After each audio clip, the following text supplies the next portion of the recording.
me going very animated and nothing's coming out. All right. Is it recording? It's recording, so you can turn off that so the infinity disappears behind me. Good evening, everyone.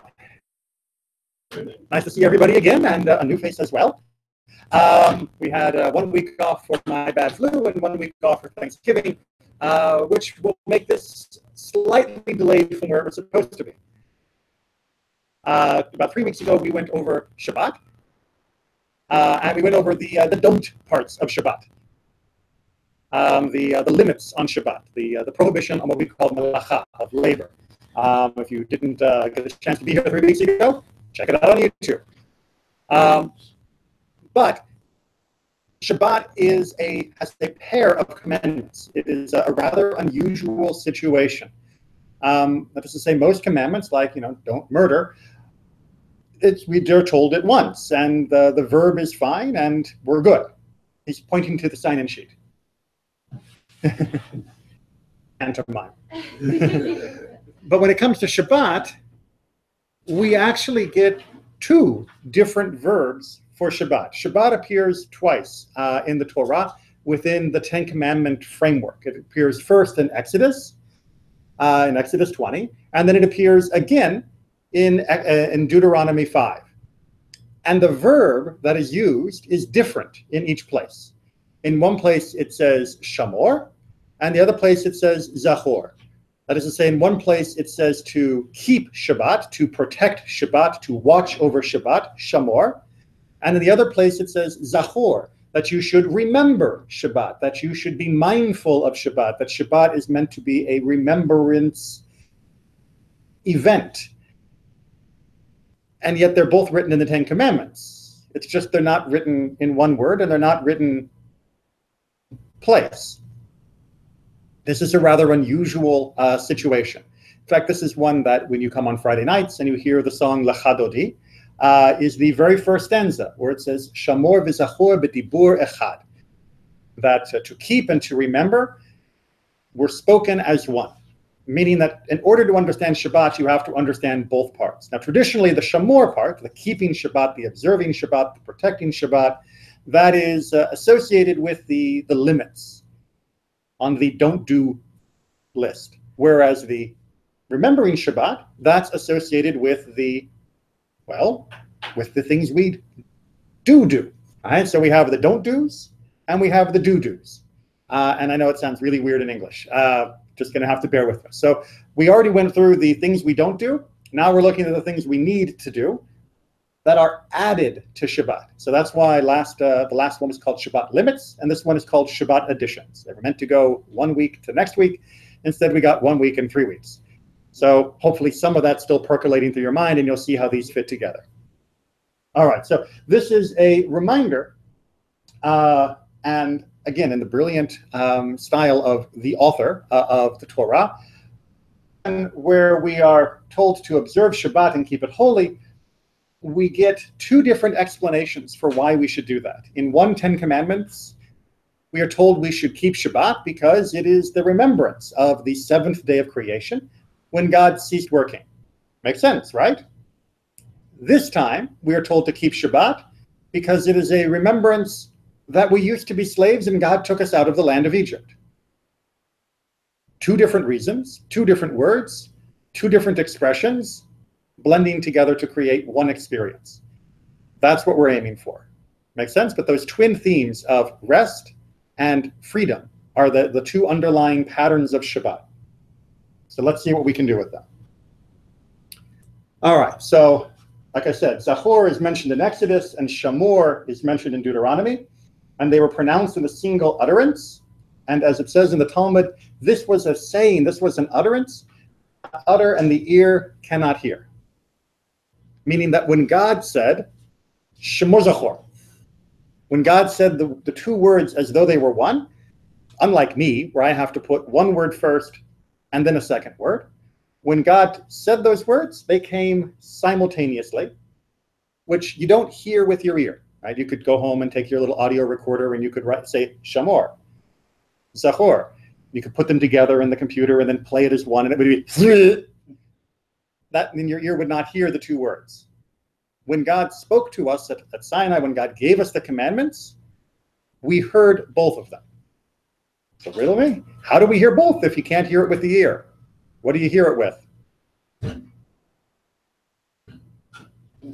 The soul. Thank you. That was the gimme, right? Sometimes the answer is obvious, right? We heard it here in our soul, in our being. It wasn't the sound waves coming to our ears. It was the God waves coming to our soul.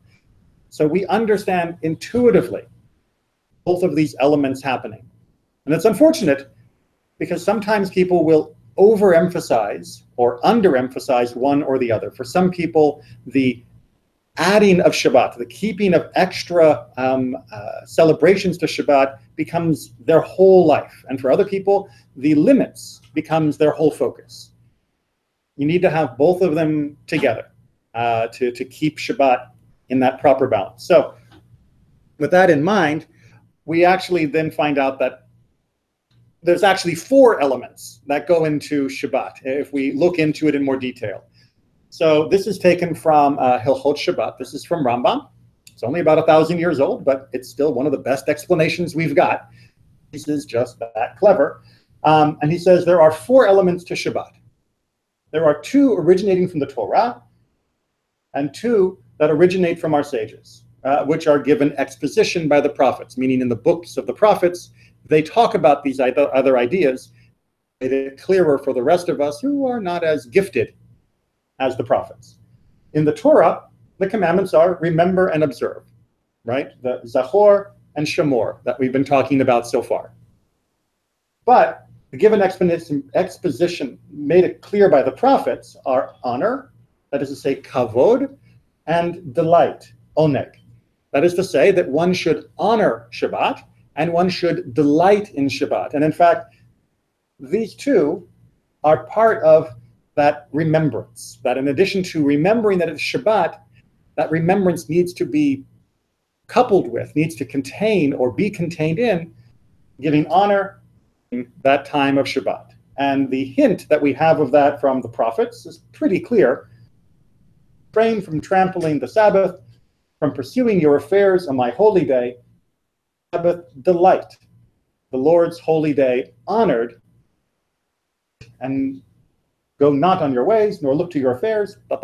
Isaiah goes on to say that things are going to be a lot better if you treat Shabbat well. About calling Shabbat oneg, calling it delight, honored, that there should be kavod, that there should be honor given to this day. Those are 2 other aspects of how we make Shabbat happen as Shabbat. Got the framework so far? Time to get down to some details? Yes? Because right now I'm throwing a lot of words like honor and remember and delight. But what does that mean? Okay. Again, using Rambam, very clear, he asks rhetorically, what is honor? What does kavod of Shabbat mean? He says this refers to what our sages said, that it is a mitzvah for a person to wash his face, his hands, and his feet in hot water on Friday in honor of Shabbat. All right, now looking around at all of you who are well-kept, well-groomed, not exactly, mostly. I'm not going to take any tests, but I'm not looking for any confessions, right? That's called my normal routine. In the classical world, really all the way up until, for most people, the 20th century, this was not normal. Right? How do you make hot water? I don't mean now. How would you have made hot water more than 100 years ago? Fire. Yeah, with fire. And the way you make hot water is you go get wood, and you cut the wood up, and you light a fire, and you boil the water, and then you use the water. So how often do you think you get to take a hot bath? Not very often. Now, we would bathe in cold water, in rivers and lakes. And Jews, we were better at bathing than many other cultures were for most of history. But hot baths, those were a rare luxury. In fact, the hot springs near Tiberias in the land of Israel were famous because people loved to go there because you could get a hot bath without having to cut down a tree and without having to carry all that wood. So what's being described here is if you are getting ready for Shabbat properly, you'll put the extra effort in to help yourself feel better for that moment of Shabbat. In fact, the framework that's used over and over again throughout our teachings is what would you do to prepare yourself to meet a beloved or honored guest? I'd imagine you haven't seen your significant other, or imagine you haven't seen your parents, or you're about to see some very important colleague or important politician, if there are some. You're going to meet somebody famous that you really honor and respect. That's what they're describing here. Now, he's setting it as a minimum because he knows that a hot bath is going to be impossible for most people to do every week. For a minimum, you would at least wash up your hands, wash up your feet. Remember, this is sandal days, so people back then, their feet got dirty constantly, and washing the feet was a big part of making yourself more presentable. And you would wash your face. The minimum of how you would meet somebody that was honored. And as he says, you would then show, you should wrap yourself in the tzitzit. You'd put your talit on, because that was usually one of your finer garments, and you would sit with proper respect, waiting to receive the Shabbat as one goes out to greet a king. And yes, people did used to go greet the king. It was usually a good idea, but people also respected the king just by being the king. So that's showing honor for Shabbat's arrival. Right? It's not that Shabbat sneaks in the back door when you're not looking. It is you are ready and you're preparing yourself to greet this moment, this transition of time on Friday night. So far, so good? Okay. He goes on to say, the sages of the former generations would gather their students together on Friday and wrap themselves in fine robes, and they would say, come, let us go out and greet Shabbat the king. Hear other phrasings of this like Lecha Dodi, right? Come, my beloved, let us go out and greet Shabbat. The idea here being that this should be as though you were welcoming an honored guest. What would you do if you knew the winning football team was coming back to town? Would you go and greet them at the airport? What would you do if there were soldiers that were coming back, that were part of your loved ones had been away at war? Would you meet them as they got off the boat? Right? How would you greet this thing that was so important to you? That is how we should frame ourselves for Shabbat. Shabbat's arrival shouldn't be, oh, Shabbat again? Yes, I made it to Friday night. Shabbat is coming again. And this is, how fortunate am I to have this moment? And he goes on to say, among the ways of honoring Shabbat was wearing a clean garment, and one's garments should not resemble one's weekday clothes.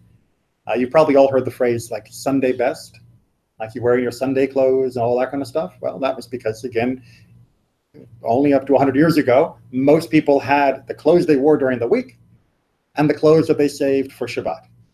You had two sets of clothes, and that was lucky, right? A lot of people had only one set of clothes, and we can go into more detail if you only own one pair of clothes, how you make your clothes special for Shabbat, but that's not a problem for most of us these days. But it is discussed in Jewish law of what you do if you're so poor and you've only got one set of clothes. How do you at least make them nicer for Shabbat so it still feels special? It's supposed to be just for a rich person's game.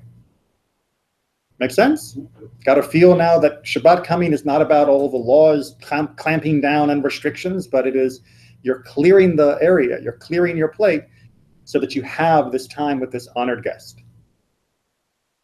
Okay. What is meant then by delight or oneg? You may know that on Friday night after our service, we have an oneg. That's the term that's used for the desserts and the snacks that we all nibble on right after services. So we call that an oneg. Why? Because food is nice. It's one of those things. And a person should prepare a particularly tasty meal and a pleasantly favored drink for Shabbat. And all of this should be done within the context of a person's financial status. Very important sentence at the end there, but let's talk about the first part. All right, so in order to make Shabbat a delight, you have to make it taste good. A day taste good by making sure that you serve your nicest and tastiest food on that day. And in fact, this is very much simple human conditioning. To make a kid enjoy doing something like going to the doctor, after they've gone to the doctor, what do you give them? A lollipop, right? You give the kid candy. And then they think, oh, going to the doctor is nice. Or at least going to the doctor is not so bad. When they go to the dentist, they get a toy, they get a prize, because dentists don't like candy so much. There's something that makes them feel good about that experience.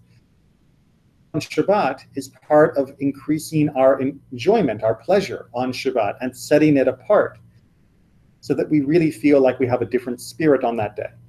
Now, as he points out, that doesn't mean you go nuts, right? If you can only afford a nice little piece of fish, then you just eat a nice little piece of fish. You don't go and bankrupt yourself to buy half a lamb. That would be more desirable to you, but not as desirable to your bank account. There needs to be that limit.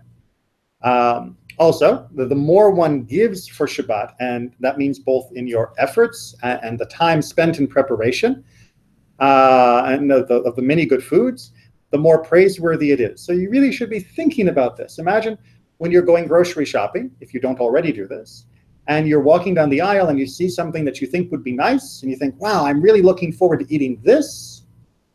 Save it for Shabbat. Right? Say, this is something I'm going to have for Shabbat. Or imagine you're the kind of person like me who needs a little bit of a limit on how often they indulge in a cake or a candy bar or something like that. Guess when you should eat your cake or candy bar? Put it on Shabbat, right? Because I always say that on Shabbat, food doesn't have calories. Right? That's not when you should be worried about your waistline and the calorie and stepping on the scales and all those things. On Shabbat, after 6 days of eating healthy, on Shabbat, you can eat the stuff you actually like. And it works out very well like that. And no one ever died of heart disease because they ate well only on Shabbat. Eat healthy the rest. And as he puts out, if it is not within one's capacity, meaning you either are not such a good cook or you can't afford much better food, then even if you just stew the food Shabbat, that can still be considered oneg. This is not meant to put it out of reach for people that are poor. This is simply meant to say you should think different when you're cooking for Shabbat than when you're cooking for Tuesday. You should think different when you're shopping for Shabbat than when you're shopping for a regular day. And even if you're still within your very narrow budget, that can give a different feel to the day. Maybe you just cook it a little bit more. Maybe you just do it a little different. Now, one is not obligated to strain oneself or to borrow from others in order to prepare more food for Shabbat. The sages of the former generation said, make your Shabbat like a weekday, but do not depend on others. That sort of been reversed in modern English. As I think all of you are getting used to, I like to keep the original foreign language, but sometimes we have to translate even from English to English. What it means is, it is better that you should end up with your Shabbat being like just a regular day, meaning regular food, regular everything. Excuse me. Regular phone on silence. Then make yourself have to be accepting charity from someone else. So if you rein in your limits on Shabbat, or if you rein in rather what you're looking for do on Shabbat to where it fits within your budget, then going out and buying the most expensive wine and the most expensive meat and the most expensive candles, and the only way you can do that is by borrowing a whole bunch of money from someone, that's the wrong way to do it. Right? It's about celebrating Shabbat within your means, not about breaking your means in order to make it flashier. Because otherwise, how many of us are going to be able to really enjoy Shabbat if we know we have to pick up that credit card bill next week? It would very much take away from that celebration. And it's not about buying the joy of Shabbat. It's not that money is going to buy us a more spiritual Shabbat. It is the striving that buys us the more spiritual Shabbat. Now, for those that have a little more money, you still got to strive, which means you don't make do with what somebody with almost nothing would have. You are going to have to get something a little better even than your usual. So if you normally eat wonderful brisket, then you're going to have to eat something even better than brisket on Shabbat. There is such a thing. As well as all of this, the concept of oneg, of delight, is also about physical pleasure. So as you can see at the last line, sexual relations, husband and wife, are considered a dimension of Shabbat oneg, of Shabbat pleasure. The idea that physical intimacy was a perfect component of a Shabbat celebration, of Shabbat joy, is something that we have had for at least 2,000 years of recorded Judaism. That is a special treat that that a couple can share with each other, and it's one that doesn't cost you a dime. So it is uniquely suited to everyone. Comments? Okay. Seudah Shlishit. So Seudah Shlishit is literally the third meal. What does this mean? Well, a person is obligated to eat 3 meals on Shabbat. Sorry for the typo. 1 in the evening, 1 in the morning, and 1 in the afternoon. Well, yeah, right? I mean, don't we all? We have dinner, we have breakfast, and we have lunch. Not what that's talking about. So first of all, you have to throw your mind back into the classic and ancient world, where people usually ate. You would have your dinner, and you would have your midday meal, and that was it. On Shabbat, we do better. On Shabbat, we have our dinner, we have our midday meal, and then we have a late afternoon meal. That's the third meal that we do on Shabbat in order to create a specialness. Now, for most people, this would be the only time during the week that they actually got 3 meals in one day. I know that just seems weird because we're used to eating a lot, some of us more than we should, but 3 meals a day was not usual. People just couldn't afford it, and it just wasn't their style of dining. And so adding a meal was a way of adding a celebration. And nowadays we still keep this idea of Seudah Shlishit, of keeping that third meal on Shabbat. It's not as big of a meal as the other ones. It's a smaller kind of meal. But we do still keep this as a way of setting Shabbat aside as special. And it's a great time to eat something that's just a little different than what you would normally eat for a meal. So if you want to have some special little sandwiches or special other pastries or nice things, then it fits really nice in this time slot. Now, why would we have these 3 meals? Well, as it says in the Talmud on Shabbat 117b, it quotes from the book of Exodus when it's talking about the eating of the manna, which we could not gather on Shabbat, but we had to gather the day before. When it comes time to eating it, it says, and Moses said, eat it today. That's 1. For today, that's 2. This is Sabbath the Lord. Today, you will not find it in the field.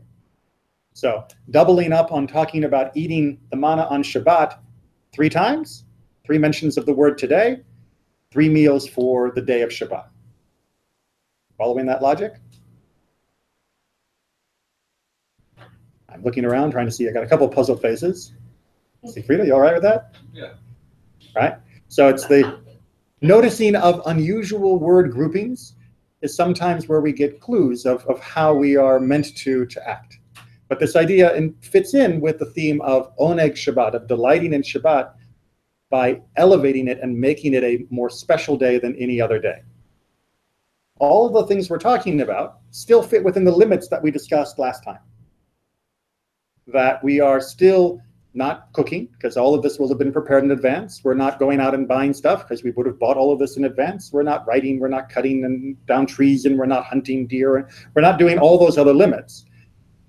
And yet somehow miraculously we're able to still have a good time. And this is, again, a beautiful way that the 2 sides complement themselves, is that just because we have limits on what we can do on Shabbat doesn't mean that Shabbat has no joy. As a matter of fact, we find ways to have joy on Shabbat that we often don't get during the rest of the week. And therefore, Shabbat is a delight rather than a burden. Okay. One of the things that most people know most about Judaism is that we light candles on Shabbat evening. Yes? Yes. Wrong. We don't light candles on Shabbat. Remember what we said? Thank you. It's a trick question, right? You can't light candles on Shabbat. You have to light the candles before Shabbat. Because if you light candles on Shabbat, then you failed the test. The candles have to be lit before. But why am I lighting candles before Shabbat? but not on Shabbat. How can it be for Shabbat if it's before Shabbat? It just seems a little weird. So let's unpack why we're lighting the candles, and then we'll get into some of the nitty-gritty of how we light the candles. So, as Rambam again points out, the kindling of a Shabbat lamp is not a matter left to choice. That is to say, some customs, some laws, some commandments are, if you wish to do this, this is how you do it. And therefore, if you don't want to do it, you don't have to do it. So, for example, the eating of meat. You're not required to be a carnivore. But if you want to eat meat, here's how you make it kosher. And then we have all of the commandments about that. But life, never eating meat, then that's your choice. That's your choice. No one's going to hold you down and say, the Torah says eat the steak. That's not going to happen. But you may think to yourself, I want to go to bed early. Why do I want lamps lit in my house? Because remember, one of the limits on Shabbat is we don't extinguish a light. So once it's lit, it's just going to burn itself out. If I don't want the light, or I don't think I want the light, can I just not light the candles? And as Rambam is pointing out, no, this is not a choice one. This is one where you have to do it. Even though it looks like it should be, do I want light or not light? This is, you want the light, so light it. Nor is it a mitzvah that we are not obligated to pursue. So there are some mitzvot where if you're doing it, you should do it this way. And if it happens that this is the situation, you'll do it. But you don't have to go out of your way to put yourself in that situation. For example, most of the farming commandments of having to do with how you leave the corners of the field for the poor, for example, that doesn't mean you have to go out and buy a farm. Then you actually have to do that commandment. If you don't have a farm, buy one just so you can now get to do those commandments. Make sense? For example, the wearing of tefillin, the boxes on the arm and the head, that you need to pursue to do, right? It's not if you happen to own tefillin, here's how you wear them. It's you should get tefillin so you can wear them. Shabbat candlelighting is like the second category, meaning that you should be getting a lamp and getting the oil. All the lamps used to be oil lamps. These candles that we have now are a pretty modern invention, smelly and expensive and not give a very good light. Oil lamps were the real way to go up until very, very recently. But they're much more convenient now, so we use those candles now. So you don't have to go and use oil lamps, it's okay. But a good set of candles will be just fine. And you got to get the candles, and you got to set them up, and you got to light them. Whether you want to have light or not, or whether it's even inconvenient or not to get the candles, we get them. Both men and women are obligated to have a lamp lit in their homes on the Sabbath. I know that most people are familiar with the image of the Jewish woman lighting the candles of Shabbat.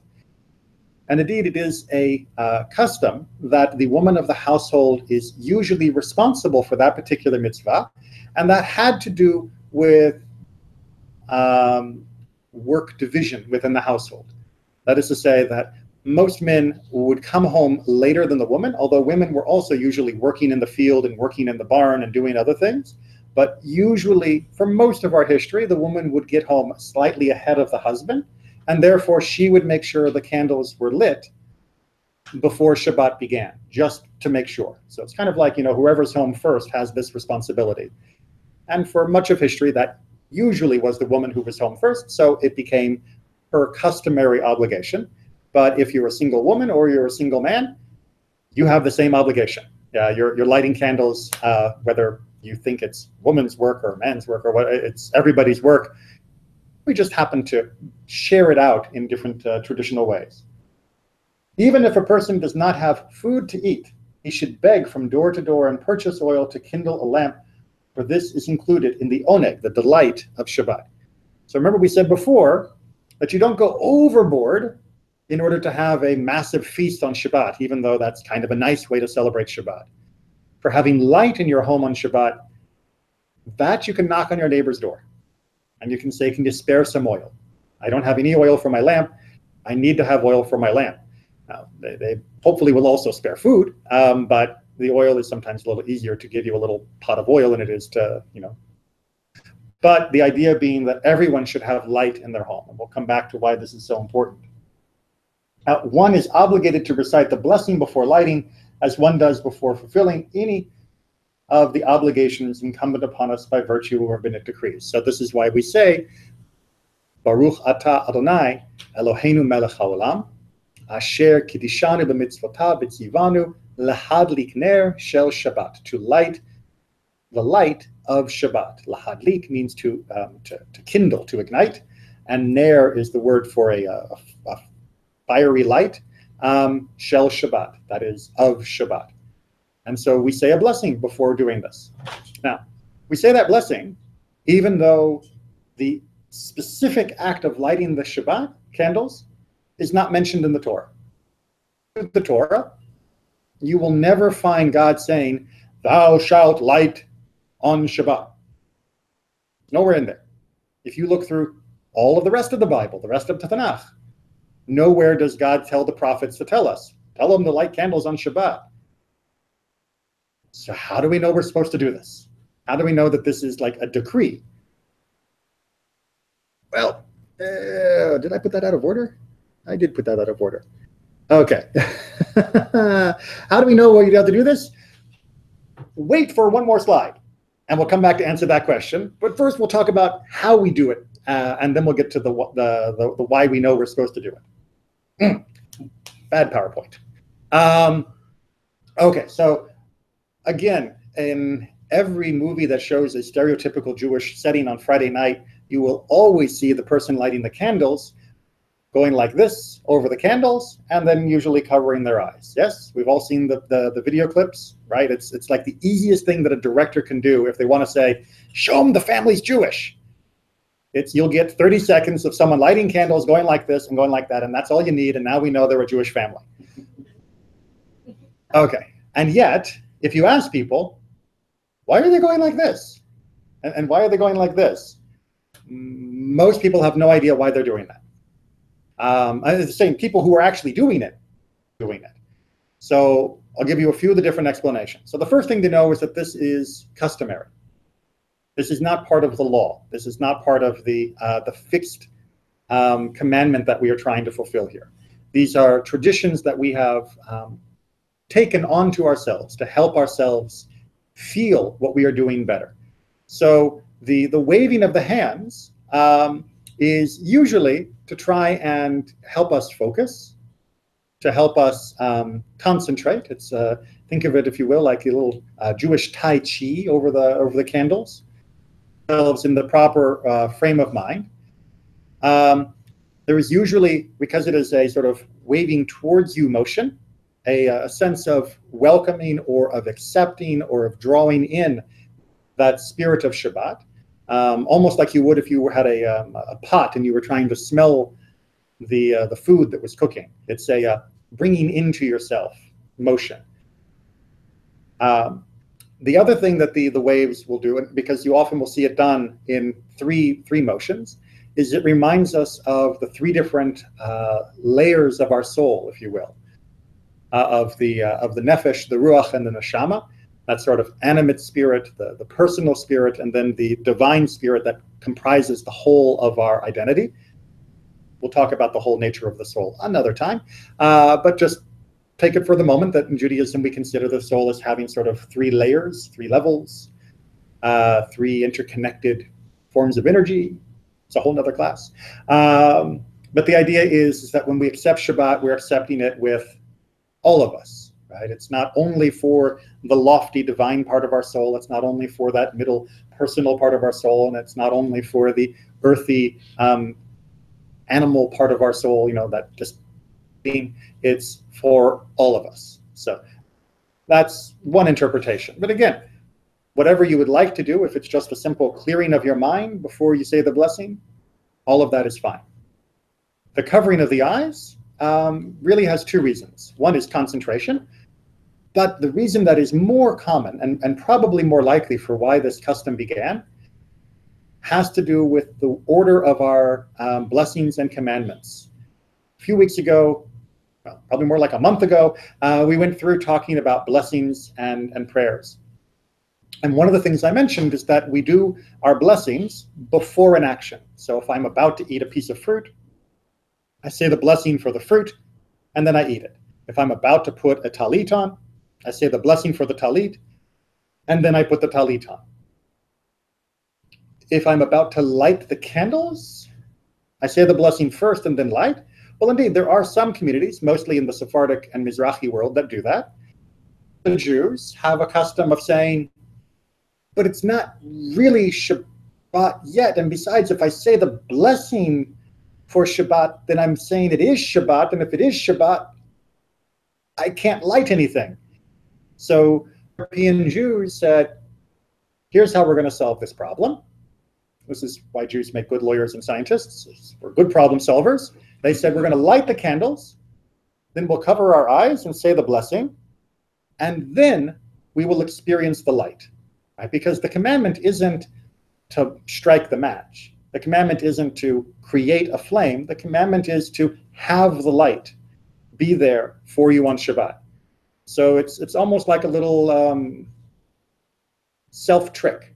You light the candles, you cover your eyes, and then, oh, look, there's fire.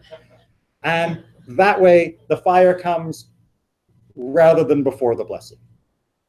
And we should always be a little surprised and a little amazed at the joy that those little flames can give to us each and every Friday night. And by having a little peekaboo, it helps keep that fresh. It helps keep the fire going, if you will, of the relationship that we have with Shabbat. So that hopefully gives you a basic idea of the waving and the covering. Good. In this, he says, wondering why he put the slide in the wrong place. It comes down to what's known as Shalom Bayit. Shalom Bayit literally means the peace of the house. But remember, the word shalom doesn't mean peace just in the sense of not making war. Shalom means harmony. It means completeness and wholeness of everything in its proper way, in its proper form, so that it's not uncomfortable and in pain. And as Rabbah says in the Talmud, it is clear to me that if someone cannot afford both and has to choose between a lamp for his house and a lamp for Hanukkah, holiday that's coming up very soon, both of them need oil, or candles in our modern case, for the lamp, this house takes precedent. Okay, so you can only buy a little bit of oil, and you're going to have to choose. For one night of Hanukkah every year, it's Shabbat and Hanukkah. And you've only got enough oil to light one thing.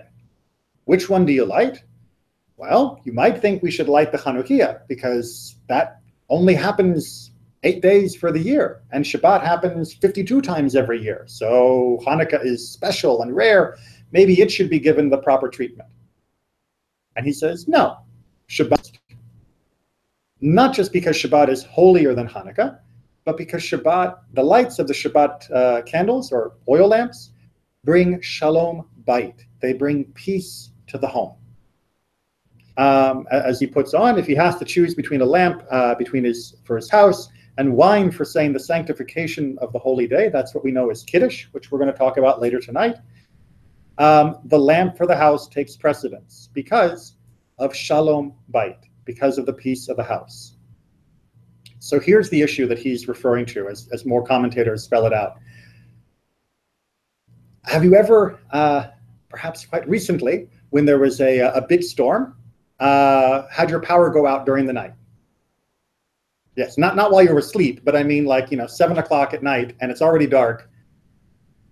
How much fun is it to just hang out in your house without candles, without flashlights, without a lantern, without street lamps, just in your black house? A lot of fun? Not so much fun. Okay, now imagine you don't have your bed and the nice clear walkway to the bathroom and all those other things where you still stub your toe, right, in the middle of the night, sleeping on mats that are on the floor. And there's your partner and the kids in the other part of the same room probably. maybe a second room, most likely the same room. For most of history, we didn't have big homes. Most homes were about the size of this room if you were lucky.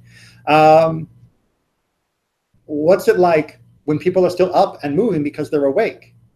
What's it like when you're trying to eat when there is no light in the room?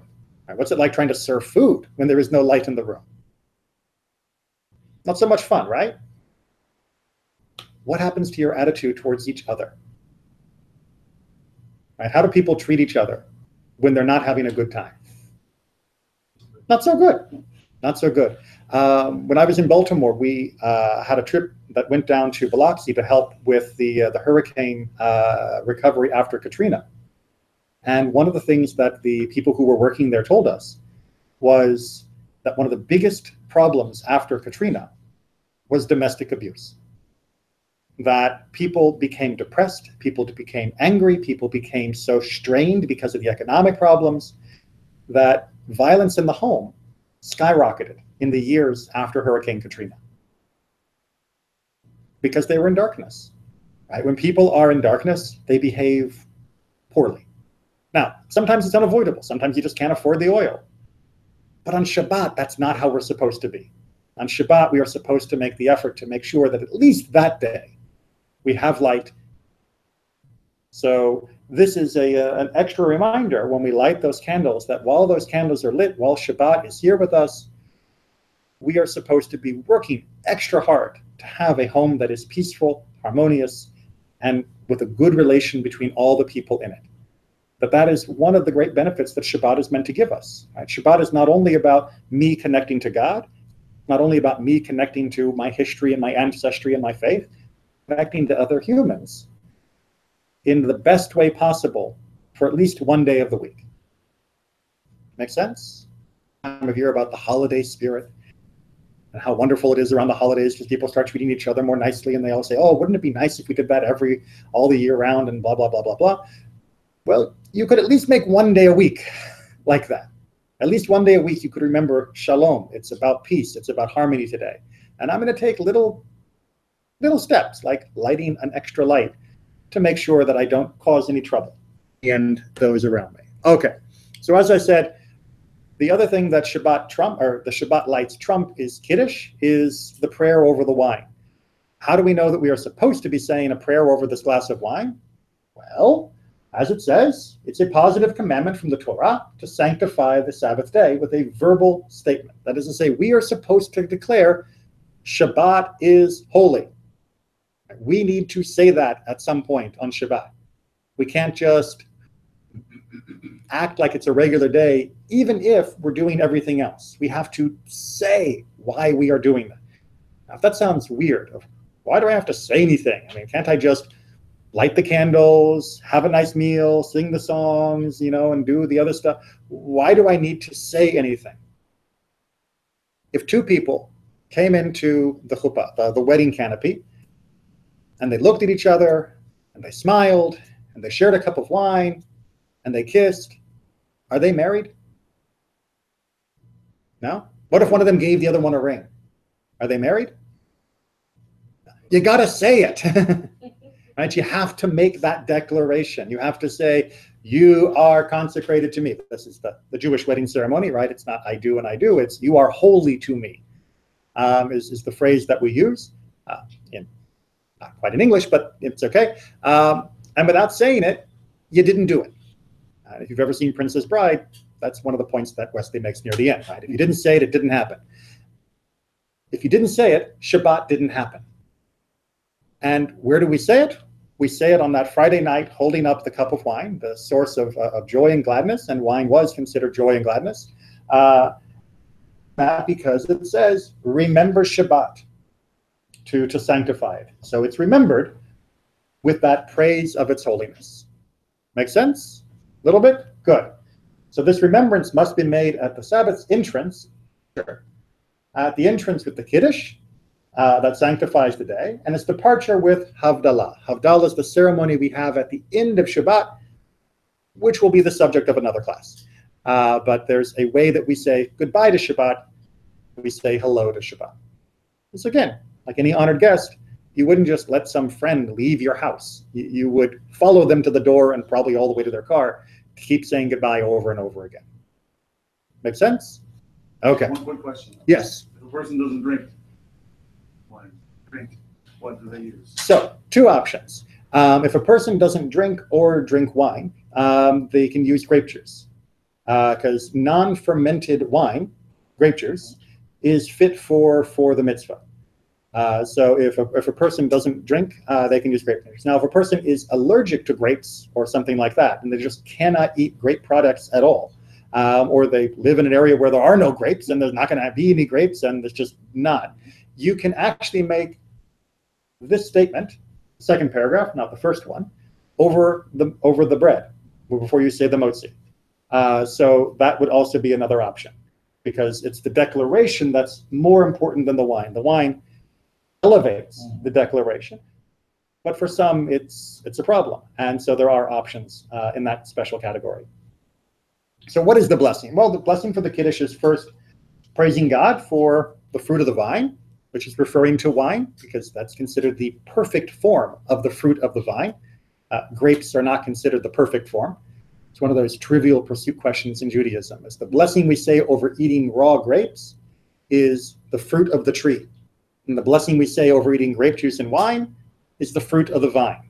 Because when we're eating just regular grapes, that's like just eating fruit. But when you're drinking wine, now you're eating the real fruit of the vine. That's how it's supposed to be.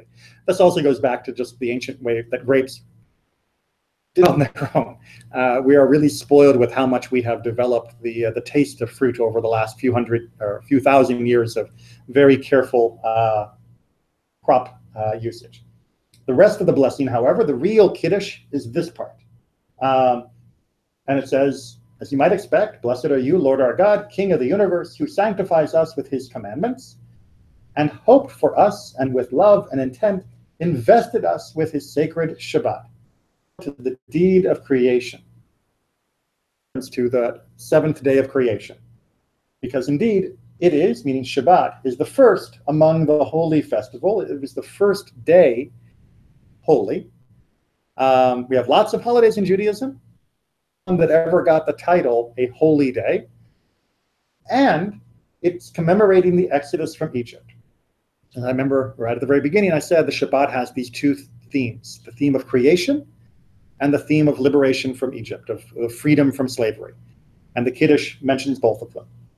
For you chose us and sanctified us out of all nations, and with love and intent you invested us with your holy Shabbat. Again, a great reminder that when we talk about God choosing us, we're not talking about God choosing us to the exclusion of the rest of humanity. It's not like there's only us and everyone else doesn't count. We're chosen to have this particular gift. And we are thankful for the gift, the portion that we've been given. Right? The same way that you would hope that if you give someone a birthday gift and they say, thank you so much, you know that that's not the only gift that that person's getting, and you also know that you're not the only person giving them a gift, but you're thankful for this gift that you have, that is uniquely yours. You chose this gift for me. You chose me to receive this. Thank you. We are thankful to God that he chose for us to have Shabbat, that this unique way of living, this 1/7 of our life, is a gift that we were given. And so we are thankful for that. And we then finish off with, blessed are you, Adonai. Blessed are you, God, sanctifier of Shabbat, the one who made Shabbat holy. Right? If God hadn't said Shabbat was holy, then Shabbat would just be called Saturday. Okay? Okay. So, just about done, but we need to balance it out a little bit here to see just how important the concept and the performance of Shabbat is. In fact, as this quote will tell you from the Talmud, Shabbat is considered to be about as important as all the other commandments. Shabbat is as important as not committing idolatry, as not worshiping idols. And that's way up there in the list of things we're not supposed to do. Why? Well, in fact, we have proof from all throughout the Bible. In the Torah, in the prophets, and in the writings, the three main sections of the Bible, we find that the Sabbath is weighed in the balance opposite all the other commandments in the Torah. How do we see the balance? How long do you refuse to keep my commandments and my law? And it is written, see, the Lord has given you the Sabbath. Therefore, on the sixth day, he gives you bread for 2 days. So in that whole discussion about the manna, we are told that we have to keep Shabbat. But in the process of telling us that, and in the process of us breaking that commandment, God says, you don't keep my commandments.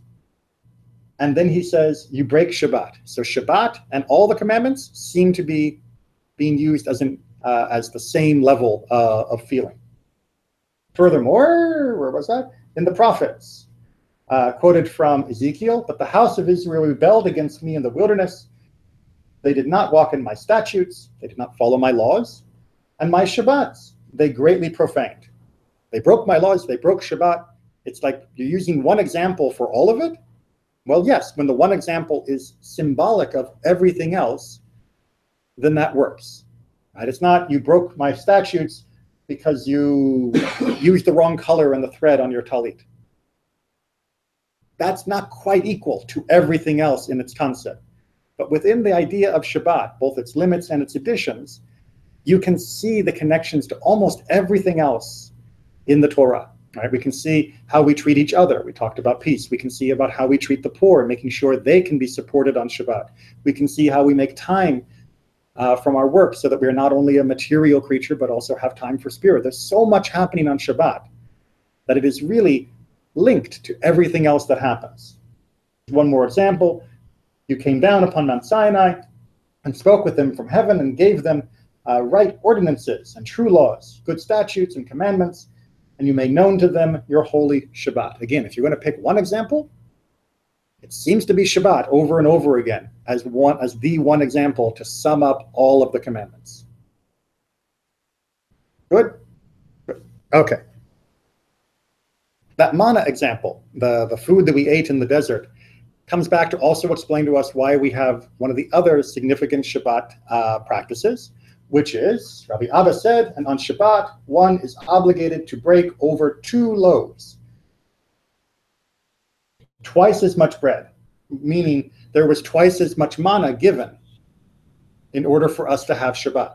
So to remember God's extra blessings that we had in the wilderness, we make sure that we have 2 loaves when we eat our bread on Shabbat.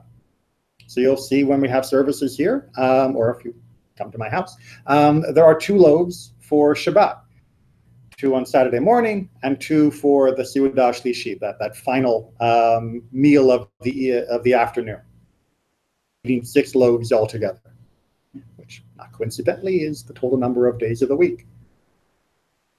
Right? It's like almost as though Shabbat eats the whole week, or maybe Shabbat fills the rest of the week. And as the Shulchan Aruch points out, one breaks bread on 2 whole loaves that one holds. That's why you'll also notice that I always pick up the loaves when we are doing the blessing for the eating. Then you eat from the lower one. And as the Ramah points out, this is in the evening. Other holidays, one takes from the upper loaf. And this is in accordance with Kabbalah. So you may have also noticed that when we have the loaves, I hold them, and then I eat from one loaf rather than the other regularly. On Friday night, it'll be the one on my left hand. On Shabbat morning, it'll be the one on my right hand. Refer to here, the mystical element is a little complicated. It has to do with the masculine and feminine ways of relating to God. And the idea is that the right-handed loaf, which traditionally would be on top, and the left-handed loaf traditionally be on the bottom. The right-hand loaf would be the masculine, the left-hand loaf would be the feminine. Positioning is on purpose for the relationship between the genders in the eyes of the classical tradition. And therefore, on Friday night, you would eat from the feminine loaf because it symbolizes that feminine aspect of the Friday night celebration. And on Shabbat morning, you would eat from the top half or the top loaf because it symbolizes more on the masculine side. Now, this is mystical. This is not meant to be law. This is meant to help us meditate on our different relationships and connections to God.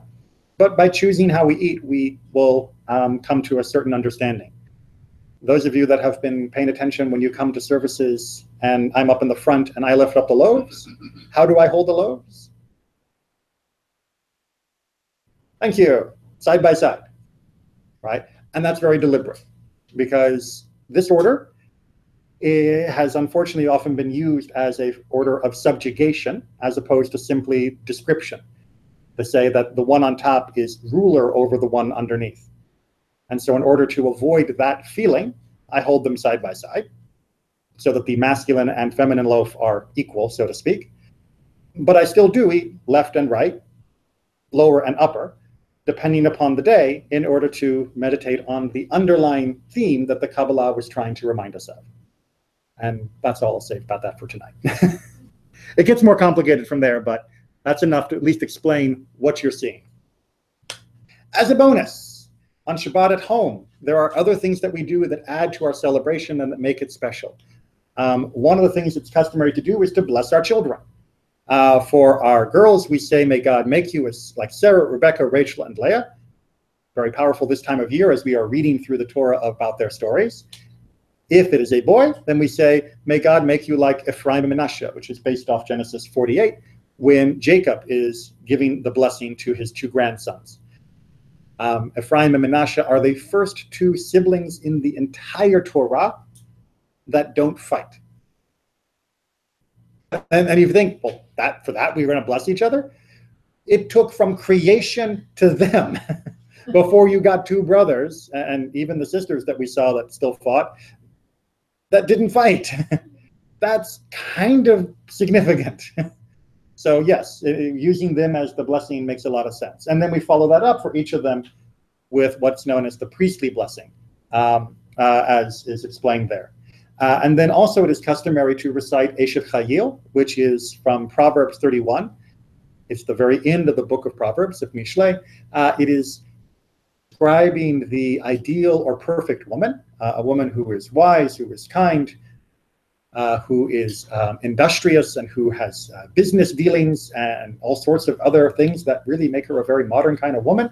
And it is customarily said by the husband towards the wife, the loaf form. It also has another layer of meaning, that what is also being described as being wonderful and intrinsically amazing is Torah itself, as being also this feminine form that we are deeply appreciative of in our life. How are we doing on that? Okay. Which leads us just to one of the most famous and beautiful ways of expressing this. Ahad Ha'am, one of the great literary authors of modern Israel. More than the Jewish people have kept Shabbat, Shabbat has kept the Jewish people. Which, when you read the Hebrew with the word shamor, the more that we have kept, which usually means to observe Shabbat, it has kept us, meaning to protect. So it works much better in the Hebrew. You got to trust me on that, because the Hebrew word for observe or keep, meaning to keep the laws of, is the same word that also means to guard, to be a guardian of something. So just as we have guarded Shabbat, or more than we have guarded Shabbat, Shabbat has guarded us. Right? We may protect Shabbat, meaning we keep it special, we keep it sacred, we keep it holy and a delight. But really, because we have been doing that, and because we have let Shabbat be part of our life, that has protected us and kept us as a people. Because every 7 days we had this amazing shot in the arm and reawakening of our spiritual life. Although we're supposed to have that day, every day, Shabbat is really needed because it's easy to get a little bit dull during the week. And then on Shabbat, everything gets polished up and sharp again. Good. That's Shabbat in the briefest. So obviously there's still much more to understand and much more to appreciate about Shabbat. But hopefully between the last class and this one, you've got at least the bookends of keeping Shabbat, meaning avoiding the things that are limits, and of adding to Shabbat, of making sure that it is delight, that it is a day of honor, and a day of remembering so many of the great truths of our people. Okay, that's it for tonight. See you next week. Holidays, no illnesses.